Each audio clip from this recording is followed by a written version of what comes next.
आज का टॉपिक है हमारा वर्ड क्लासिफिकेशन। आपने पार्ट्स ऑफ स्पीच को पढ़ा होगा, जिसमें दुनिया के जितने भी वर्ड्स हैं, all the words have been divided into 8 parts according to their function. यहाँ अकॉर्डिंग टू देयर फंक्शन जो है वो बहुत मायने रखता है। अकॉर्डिंग टू देयर फंक्शन का मतलब होता है उसके फंक्शन के आधार पे, उसके वर्क के आधार पे, यानी कि जैसा काम करेगा वैसा ही उसका नामकरण कर देंगे। अगर मैं यहाँ आपके सामने पढ़ा रहा हूँ तो मैं एक टीचर हूँ, लेकिन अगर मैं ड्रेस पहन लूँ वाइट, एक आला लगा लूँ, अपने गले में लटका लूँ और हॉस्पिटल में आपको मिल जाऊँ तो आप मुझे डॉक्टर कहेंगे, क्योंकि वेशभूषा और वर्क डॉक्टर वाला है तो डॉक्टर कहेंगे उसको। अगर वही व्यक्ति कोर्ट में चला जाए, अदालत में काला कोट पहन करके वहाँ बहसबाजी करते रहे तो लोग उसको वकील समझेंगे।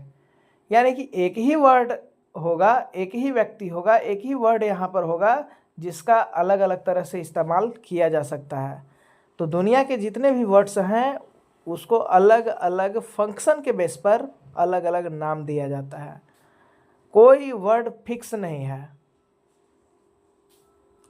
क्योंकि फंक्शन अलग अलग होगा तो उसका नामकरण भी अलग अलग तरीके से किया जाएगा। तो चलिए टॉपिक पे आते हैं। लिखा है कि name the parts of a speech. Name the parts of a speech of italicised word.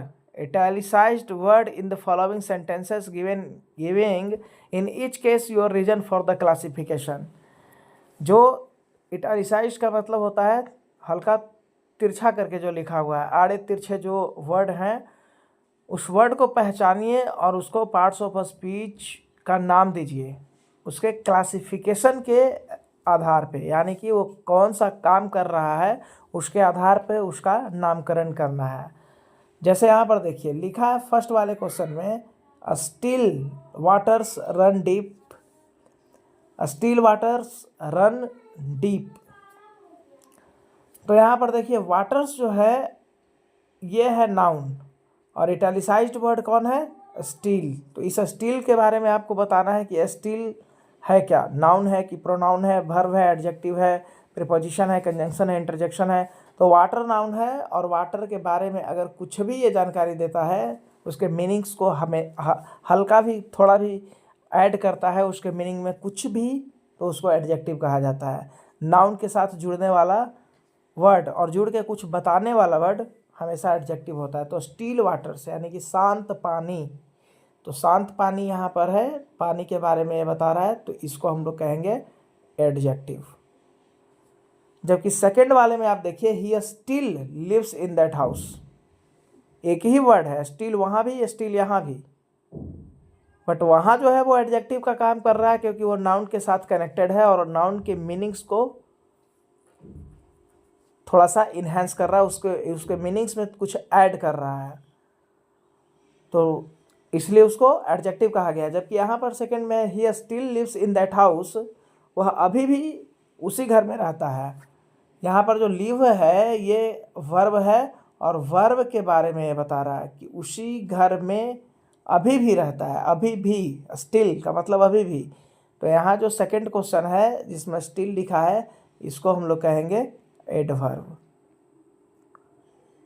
बहुत प्यारा क्वेश्चन है कि स्टिल का इस्तेमाल किया वाटर के पहले और स्टिल का इस्तेमाल किया लिव्स के पहले। तो सेकंड वाले में एडवर्ब हो गया और फर्स्ट वाले में एडजेक्टिव हो गया।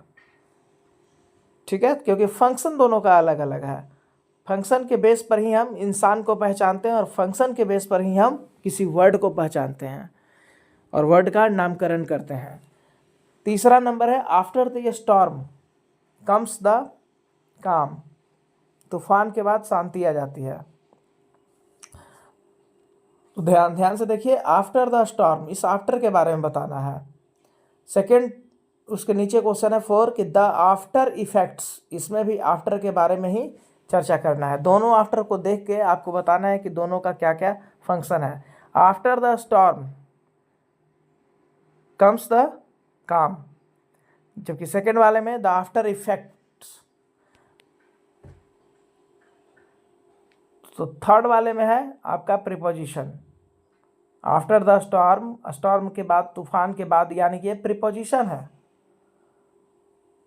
ठीक है, आफ्टर द स्टॉर्म में ये आफ्टर प्रीपोजिशन हो गया।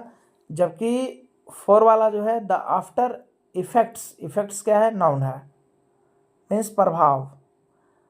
और आफ्टर जो है ठीक इसके पहले आया है तो ये हो जाएगा एडजेक्टिव, और उसके पहले आया आर्टिकल।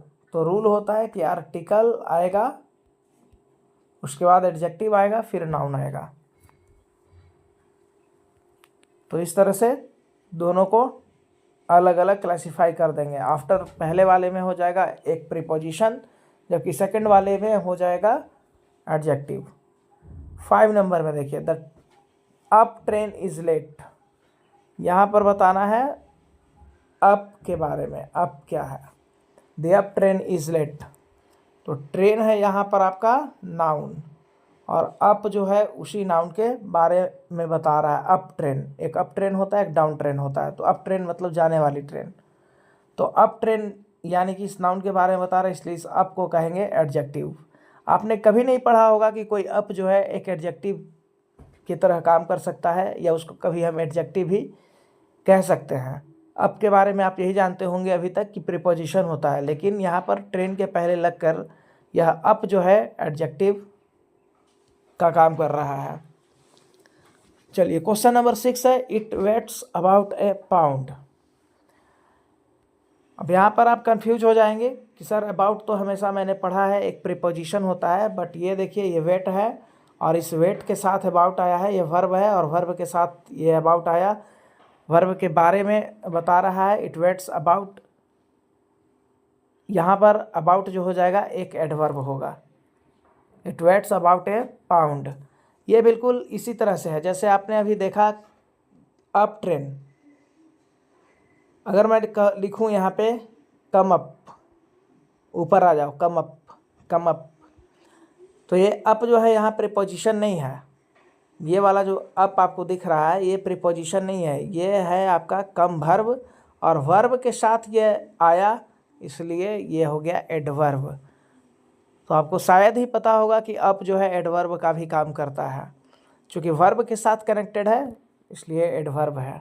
बाकी इसका मूल प्रकृति जो है, नेचर जो है इसका, वो प्रीपोजिशन ही है।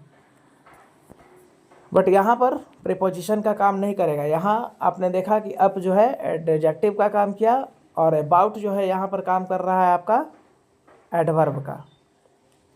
Question number 7, he told us all about the battle. तो वहाँ पर अबाउट जो है पिछले वाले क्वेश्चन में एक एडवर्ब का काम कर रहा था, और यहाँ पर ये फिर से प्रीपोजिशन का काम कर रहा है। He told us all about the battle, battle के बारे में उसने सब कुछ बताया। तो यहाँ पर अबाउट के बारे में है, ठीक है, इसलिए इसको यहाँ पर प्रीपोजिशन के रूप में हम लोग रखेंगे। Question number 8, he was only A yard of me. ये वाला ऑफ, तो यहाँ देखिए ध्यान से, ऑफ मी, मी के पहले है, मी एक प्रोनाउन है। नाउ डिफिनेशन प्रीपोजिशन का है कि नाउन या प्रोनाउन के पहले आकर किसी अन्य शब्दों के साथ अगर कोई संबंध बताता है उसको प्रीपोजिशन कहते हैं। तो मी के पहले यहाँ पर आया है, ये ऑफ क्या है, प्रीपोजिशन है। यार्ड ऑफ मी मतलब 1 गज की दूरी पर। 9 नंबर में देखिए, suddenly one of the wheels came of. यहाँ पर जो ऑफ लगा है, केम के साथ ऑफ, ये वर्ब के साथ आया है और इसके बारे में ही जुड़ा हुआ है, इससे कनेक्टेड है, इसलिए इस ऑफ को हम लोग क्या कहेंगे, इस ऑफ को हम लोग एडवर्ब कहेंगे क्योंकि वर्ब के साथ है। नेक्स्ट है Mohammedans fast in the month of Ramzan. Fast का मतलब है उपवास रखना, यह वर्ब है, मेन वर्ब। जबकि he kept the fast for a week, he kept the fast, उसने उपवास रखा, यहाँ पर होगा नाउन। 11 नंबर में फास्ट नाउन है क्योंकि नाउन के पहले ही तो एक आर्टिकल लगा हुआ होता है। नाउन के पहले द आर्टिकल अक्सर इस्तेमाल होता है, बट यहाँ पे फास्ट उपवास रखना है, ये वर्ब है, जबकि नीचे वाले फास्ट में वो नाउन है। जबकि फास्ट का इस्तेमाल हम एडवर्ब की तरह भी करते हैं और फास्ट का इस्तेमाल हम एडजेक्टिव की तरह भी कर सकते हैं। जैसे अगर हम लिख दें he is fast, he is fast, तो यहाँ जो फास्ट है ही है, प्रोनाउन के बारे में जो बताता है उसको एडजेक्टिव कहा जाता है। तो यहाँ जो फास्ट है वो एडजेक्टिव है। और अगर मैं अगला क्वेश्चन फिर एक लिख दूँ कि ही रन्स फास्ट, तो यहाँ रन के बारे में बता रहा है, फास्ट दौड़ता तेज है, तो फास्ट यहाँ पर एडवर्ब होगा। तो एक ही फास्ट जो है यहाँ पर वर्ब का काम किया, यहाँ पर नाउन का काम किया। यहाँ पर फास्ट एडवर्ब का काम कर रहा है, इसके पहले ही इज फास्ट में एडजेक्टिव का काम कर रहा है। तो एक ही वर्ड का अलग अलग तरीके से इस्तेमाल किया जा सकता है। चलिए 12 नंबर है he is on the committee. On the committee ये हो गया प्रीपोजिशन, क्योंकि नाउन के पहले आया, ठीक है, और ही के साथ इसका एक रिलेशन बता रहा है, ऑन जो है प्रीपोजिशन हो गया। नेक्स्ट है लेट अस मूव ऑन। ये ऑन किसके साथ कनेक्टेड है? मूव के साथ। मूव क्या है? वर्ब है, तो वर्ब के बारे में बताएगा, एडवर्ब कहलाएगा। तो यहाँ ये ऑन एडवर्ब हो गया। नेक्स्ट है sit down and rest a while. अभी यहाँ किसको बताना है? वाइल के बारे में बताना है। तो वैसे तो वाइल मुख्यतः एक कंजंक्शन होता है जो दो सेंटेंस को जोड़ता है। जैसे यहाँ पर देखिए I will watch you sleep, और वाइल जोड़ दिया दोनों को। I will watch while you sleep, यानी कि जब तक तुम सोओगे मैं देखूँगा, फिल्म देखूँगा या कुछ भी देखूँगा, उसी को देखूँगा जो सो रहा है। तो फिलहाल में यहाँ एक सेंटेंस ये हुआ, एक सेंटेंस ये हुआ, और दोनों को जोड़ने का काम वाइल किया। बट ऊपर वाले में क्या है कि रेस्ट ए वाइल, तो ये तो आर्टिकल है, और आर्टिकल के ठीक तुरंत बाद कौन आता है? एक नाउन आता है। तो यहाँ पे वाइल नाउन हो गया। नेक्स्ट है question number 16, they while away. While away का मतलब होता है समय की बर्बादी करना। तो they while away their evenings with books and games. वह अपने समय को, इवनिंग को, वह अपनी शाम को बुक और गेम्स के साथ क्या करता है? स्पेंड करता है। स्पेंड करना होता है ये। और यहाँ पर वाइल क्या हो जाएगा? ये हो जाएगा आपका V1, यानी कि मेन वर्ब का ये काम कर रहा है। तो आपने देखा कि यही जो वाइल है यहाँ मेन वर्ब का काम कर रहा है, जबकि यहाँ पर वाइल जो है वो एक नाउन का काम कर रहा है। यहाँ पर वाइल जो है एक कंजंक्शन का काम कर रहा है। तो ये इस सारे एग्जाम्पल से एक बात साफ पता चलता है कि पार्ट्स ऑफ स्पीच में जितने भी वर्ड्स होते हैं वो उसके फंक्शन के बेस पर निर्धारित किए जाते हैं। कोई भी चीज़ फिक्स नहीं है, जैसे आपने पढ़ा है। और मैं एक एग्जाम्पल यहाँ लिखता हूँ। जैसे एक एग्जाम्पल मैं आपको और देना चाहूँगा।